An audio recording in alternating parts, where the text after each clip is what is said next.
네, 지금부터는 코로나19 상황 백순영 가톨릭대학교 의대 명예교수와 함께 좀 자세히 짚어보겠습니다. 자, 교수님 어서 오십시오. 안녕하세요. 예, 신규 확진자 이틀째 1,000명대 기록한 것도 그렇지만 서울이 지금 처음으로 하루 확진자가 400명을 넘은 상황이고요. 가장 오늘 상황에서 주목되는 점이 사망자가 역대 최대치가 나왔어요. 22명 나왔습니다. 네, 지금 말씀하신 대로 서울이 420명으로 이거 최다치고요. 예. 사망자인 경우에 있어서도 어제 그제가 12명, 13명 그래서 이게 최대치였었는데 거의 2배가 됐습니다. 보통 사망자가 이렇게 많이 나오면 위중증 환자가 줄어들어야 되는 것이 일반적인 병상이 빈 예. 상황이 돼야 되는데 16명이나 늘었다는 얘기는 합치면 거의 38명 정도나 되는 것이기 때문에 이게 지금 800명, 1000명씩 환자가 발생하다 보면은 여기에 2%, 3% 정도 계산하면은 이 정도 숫자가 나올 수는 있습니다만은 오늘 결과만 본다면은 이거 굉장히 빨라지는 속도 이것이 굉장히 지금 우려가 될 수밖에 없는 상황일 수밖에 없고요. 또 하나는 예. 최근 일주일간의 하루 확진자의 수를 보면은 지금 해외 유입까지 다 합친다면은 하루에 908명이 지금 나오고 있는 상황이거든요. 어저께 833명이라는 것은 그것은 국내 발생 환자만 했을 때는 하루 평균이 833명인데 오늘 숫자만으로 보면 900명이 넘어가는 숫자이기 예. 때문에 결국은 추세적으로 아직까지도 증가 추세이고 그렇게 심각한 증가 추세는 아니지만 일단은 증가 추세가 멈추지를 않은 것으로 보여서 이것이 걱정이 됩니다.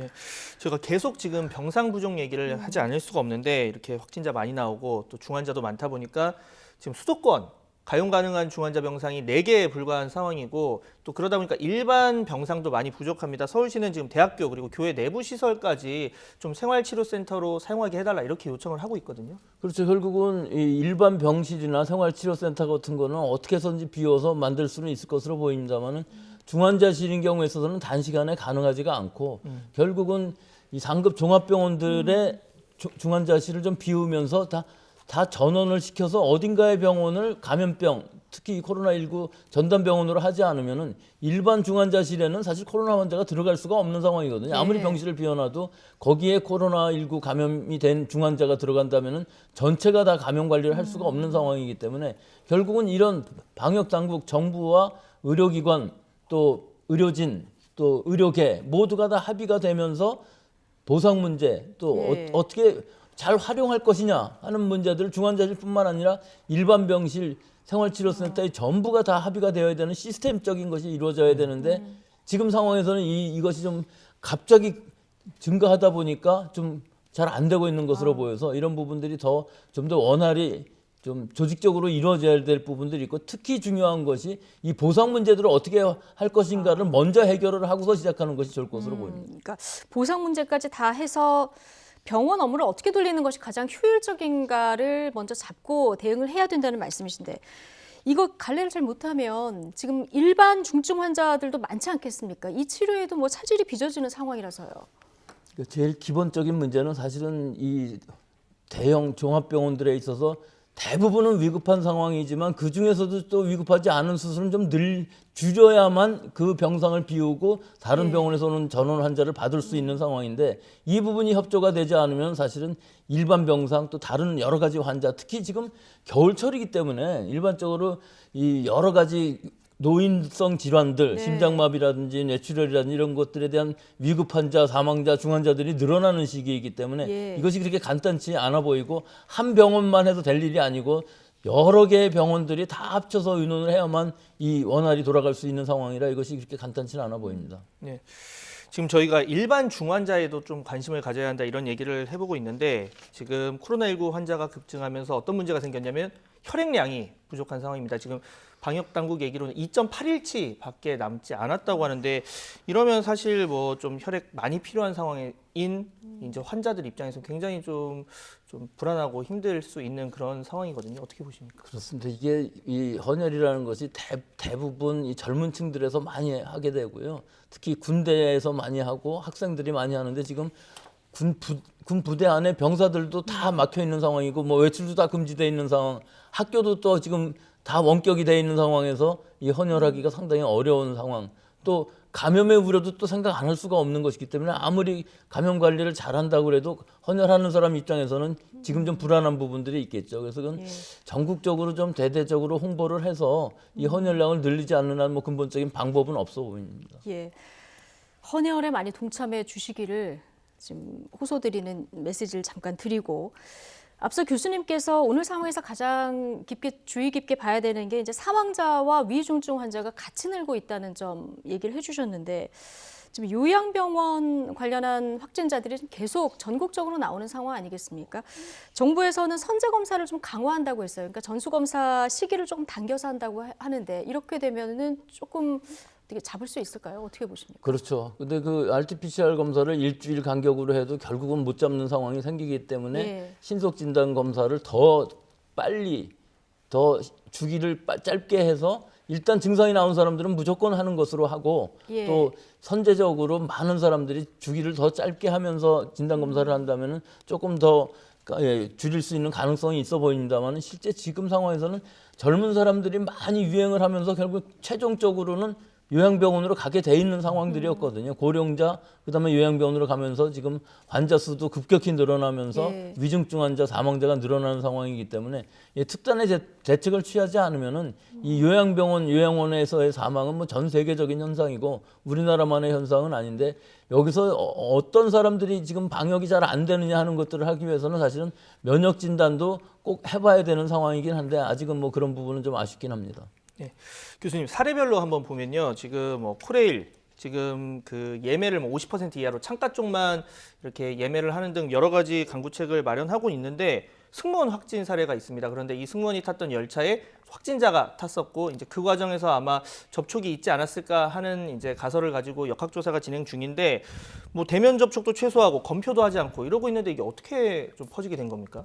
글쎄요, 이건 누구도 이 퍼즐을 풀기는 어렵겠죠. 승객으로부터 승무원이 감염이 되고 또 승무원 사이에 있어서는 같이 접촉이 있을 수 있기 때문에 충분히 그 감염 경로를 파악할 수 있겠습니다만은, 아마 이 승객하고의 직접적인 접촉이라보다는 어떤 간접 접촉이 일어나지 않았을까 하는 생각이 먼저 드는 것이, 창가 쪽에 앉아 있기 때문에 승무원하고는 거의 뭐 어떻게 봐도 접촉할 수가 없는 상황이라 뭐 화장실이라든지 이런 데에 있어서의 감염 경로가 있었지 않을까 하는 것인데, 이것은 이 감염 경로는 거의 불명이라고 볼 수가 있겠죠. 결국은 감염시킨 사람도 있고 감염된 사람은 있지만 중간에 어디서의 접점이 있는지는 지금 확실하게 밝히기는 굉장히 어려운 부분이라고 보겠습니다. 예. 지금 수도권의 임시선별검사소가 이제 늘어나고 있는 상황인데요.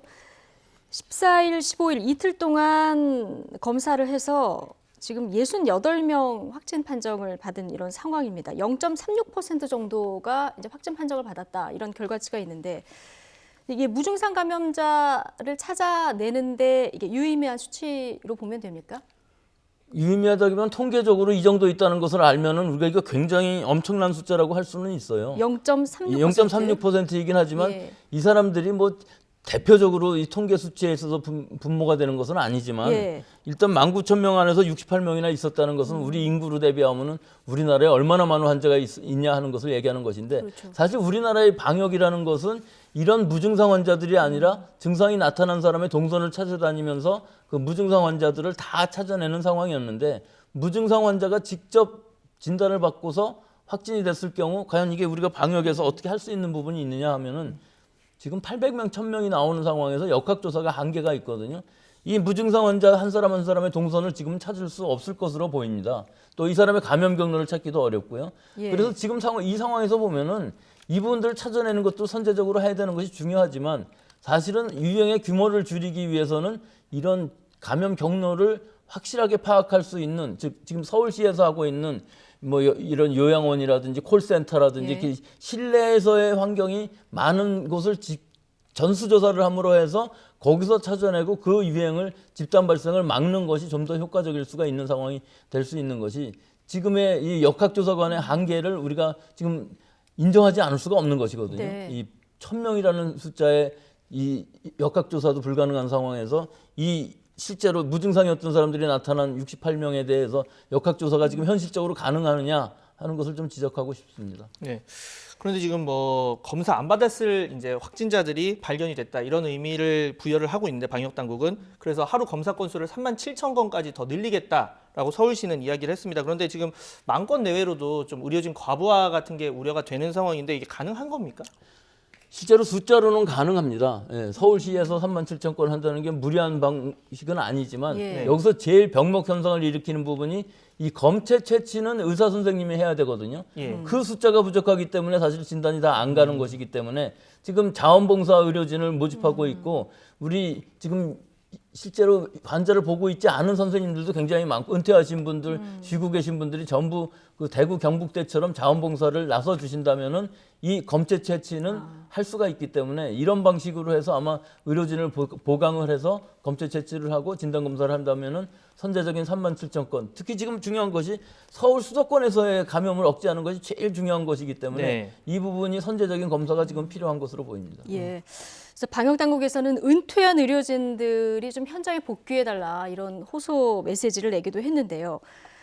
지금 가장 주목되는 부분이 3단계로 올리느냐 마느냐. 자, 이 부분입니다.